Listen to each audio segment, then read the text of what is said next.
1932년에 나온 올더스 헉슬리의 걸작 멋진 신세계는요, 거의 한 세계가 지난 지금도 우리에게 아주 묵직한 질문을 던집니다. 모두가 완벽하게 행복한 세상, 과연 그게 우리가 진짜로 꿈꾸는 유토피아일까요? 오늘 이 질문에 대한 답을 한번 같이 찾아가 보시죠. 이야, 시작부터 질문이 좀 세죠. 병도 없고, 가난도 없고, 전쟁도 없고, 그 어떤 걱정거리도 없는 세상. 언뜻 들으면 당연히 완벽한 유토피아 같잖아요. 이 소설은 바로 이런 상상이 현실이 됐을 때 우리 삶이 과연 어떤 모습일지에 대한 거대한 사고 실험이라고 할 수 있습니다. 자, 그럼 먼저 이 소설이 그리는 미래 사회, 그 표면부터 한번 들여다볼까요? 때는 서기 2540년인데요. 이 세계 사람들은 포드 기원 632년이라고 부르는 시대입니다. 이 세계의 모토는 공동체, 정체성, 안정성, 딱 이 세 가지입니다. 이걸 위해서라면 모든 고통과 갈등의 뿌리를 뽑아버렸죠. 아니, 어떻게 그게 가능했을까요? 해답이 정말 기가 막힙니다. 인간을 아예 태어나기 전부터 완전히 재설계하는 거였어요. 여기는요, 사람이 태어나는 게 아니에요. 공장에서 생산됩니다. 시작은 인공수정이고요. 그 다음엔 보카노프스키 과정이라는 복제 기술로 난자 하나를 무려 96명의 일란성 쌍둥이로 만들어내요. 그리고 병 속에서 자라는 태아 시절부터 각자 맡은 사회적 역할에 맞게 조건화되고, 심지어 잠자는 동안에도 최면학습으로 계급의식을 머릿속에 그냥 새겨 넣는 거죠. 사회는 이렇게 알파에서 엡실론까지 5개의 계급으로 딱 나뉘어 있습니다. 근데 진짜 놀라운 건 이거예요. 하층 계급일수록 배양 과정에서 일부러 산소 공급을 줄여서 지능이랑 신체 발달을 막아버리는 거예요. 왜냐고요? 그래야 자기의 단순한 노동에 만족하고 불만 같은 건 아예 품지도 못하게 되니까요. 그런데 만에 하나 아주 사소한 불쾌함이라도 느껴지면 어떡할까요? 자, 그럴 때 등장하는 게 바로 이 소마입니다. 부작용은 제로인데 완벽한 행복감을 주는 약물이죠. 이거 한 알만 먹으면 모든 불안과 슬픔이 눈 녹듯이 사라지고 행복감에 젖게 됩니다. 이게 바로 이 사회를 떠받치는 궁극의 통제 장치인 셈이죠. 자, 여기까지 들으면 나름 괜찮은 세상 아닌가 싶을 수도 있죠. 하지만 이 완벽한 행복을 위해 인류가 치른 대가는 과연 무엇이었을까요? 이제 그 어두운 이면을 들여다볼 시간입니다. 이 사회가 얻은 것과 잃은 것 한번 보세요. 안정성을 얻는 대신 자유를 버렸고요. 공동체는 있는데 피를 나눈 가족이라는 개념은 아예 사라졌습니다.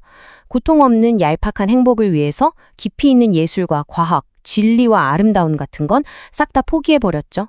사랑, 종교, 철학? 에이, 그런 거 그냥 사회를 불안하게 만드는 위험 요소일 뿐이에요.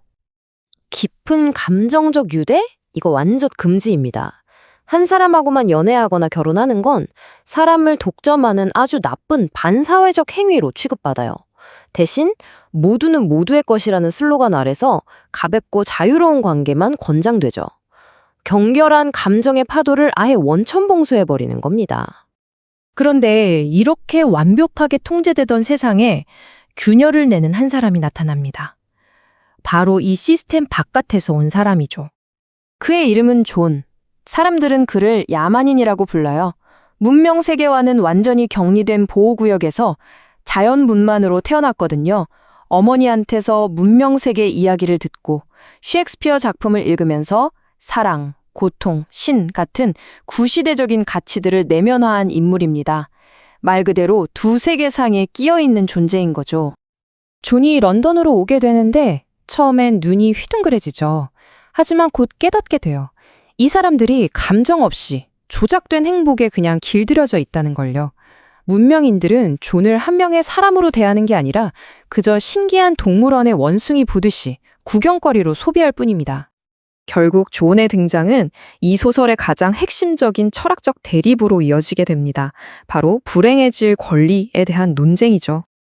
그리고 마침내 존은 이 세계를 설계한 총통 무스타파 몬드와 딱 마주하게 됩니다.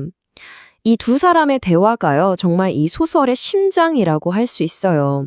한쪽은 완벽한 안정과 조작된 행복을, 다른 한쪽은 고통스럽더라도 진실한 자유를 외치면서 정면으로 부딪힙니다. 몬드의 논리는 아주 간단명료해요.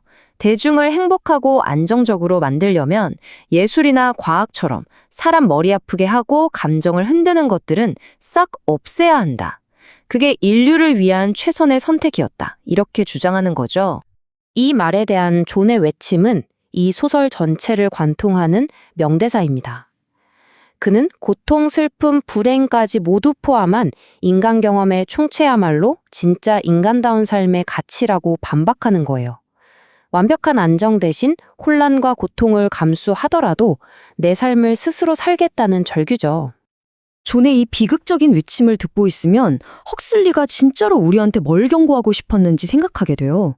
그건 억압이 아니었습니다. 바로 쾌락을 통한 지배였죠. 우리가 보통 디스토피아 소설하면 조지 오웰의 1984를 많이 떠올리잖아요.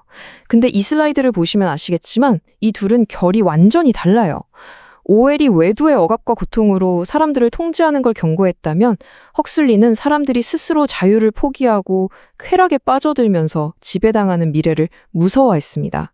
우리가 증오하는 게 아니라 오히려 우리가 사랑하는 것, 즉 끝없는 즐거움과 편안함이 우리를 망칠 거라고 예언한 거죠. 헉슬리의 경고는 수십 년이 지난 지금 생각해보면 정말 소름 돋을 정도로 날카롭습니다. 정보는 넘쳐나고 소셜미디어와 스트리밍 서비스는 끝없이 우리를 유혹하잖아요. 이런 세상 속에서 우리는 깊이 생각하고 비판하는 능력을 점점 잃어버리고 있는 건 아닐까요? 어쩌면 우리도 모르는 사이에 스스로를 통제하는 멋진 신세계의 문턱에 이미 와 있는지도 모릅니다. 그래서 멋진 신세계는 마지막으로 우리 각자에게 이 질문을 던집니다. 보장된 안정 속의 행복을 택하시겠습니까? 아니면 고통스럽더라도 스스로 선택하는 자유를 택하시겠습니까? 물론 정답은 없습니다. 하지만 이 질문에 대해 나만의 답을 고민해보는 것, 그것이야말로 이 위대한 고전이 오늘날 우리에게 주는 가장 큰 선물이 아닐까 싶네요.